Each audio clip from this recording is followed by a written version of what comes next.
Through the work of TCV, people improve their physical and mental health and well-being by being outdoors, active and connected with others. People often say to me that just being here relieves their stress and anxiety and worries, which is a huge benefit. It's kind of meditative. It allows you to just step outside the clutter of your own mind sometimes.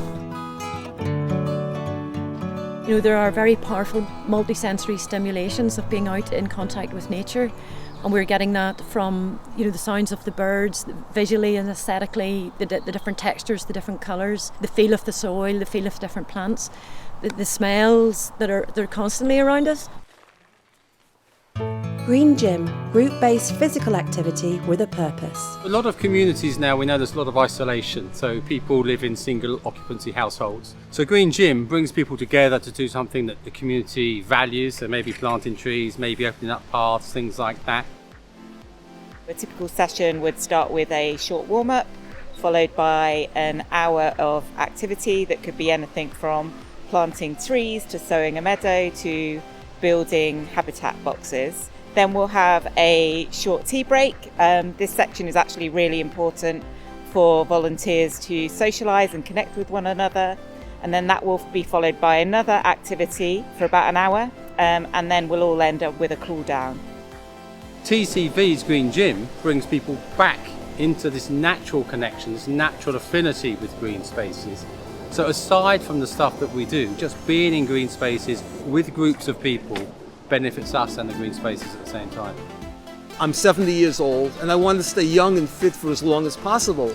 I love being in the outdoors. I love doing hard physical work.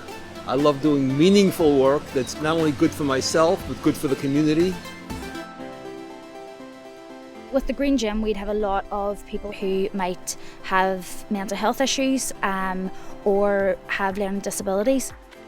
With some people who'd have anxiety or who are stressed, coming out and doing something like seed collecting or, you know, even just digging over or, you know, doing a simple task, you can see the weight being lifted, their stress levels or the anxiety levels, you know, reduced from just being outside and, you know, doing something that they can look back and see the benefit of. People are physically active without really thinking I'm going to be physically active. They're just going to do something that they value. It brings people together, improves community resilience, let people share successes and share challenges as well at the same time. And that can improve things like oxytocin and dopamine, which make us feel happier and we don't feel so much pain. We can show reductions in cortisol, which is really important, reductions in anxiety. And for me, really important is improvements in feelings of optimism and feelings of being useful.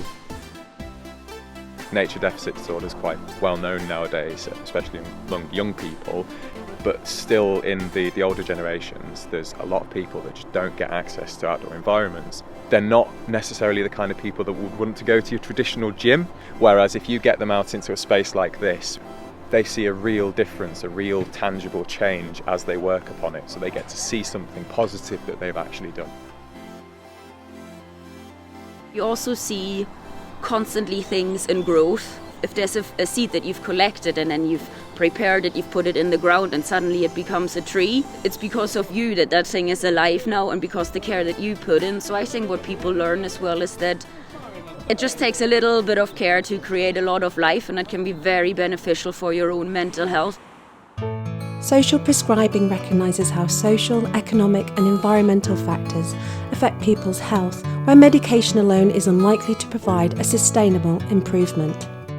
Social prescribing brings people together with different programs, so like TCV's Green Gym, art therapy, debt counselling, a combination of things that's delivered in the community by community volunteering groups and other organisations, which increases the resilience of people, makes them stronger, and it says to people that actually you are at the centre of your condition. You are the best person to make yourself better, but we'll help you do that. So social prescribing recognises that a lot of things that cause ill health aren't to do with medicine. It places the person and community at the centre of the treatment rather than drugs doing stuff to people. It improves their resilience, it makes them more active, it makes them more bound into the community locally, so if they have a bit of a wobble they can share that and people can support them. Because they're doing things like planting trees and improving parks where they live, they can look at and they can see the beneficial things they're doing for community. So it has this much longer lasting impact because their work carries on for much longer.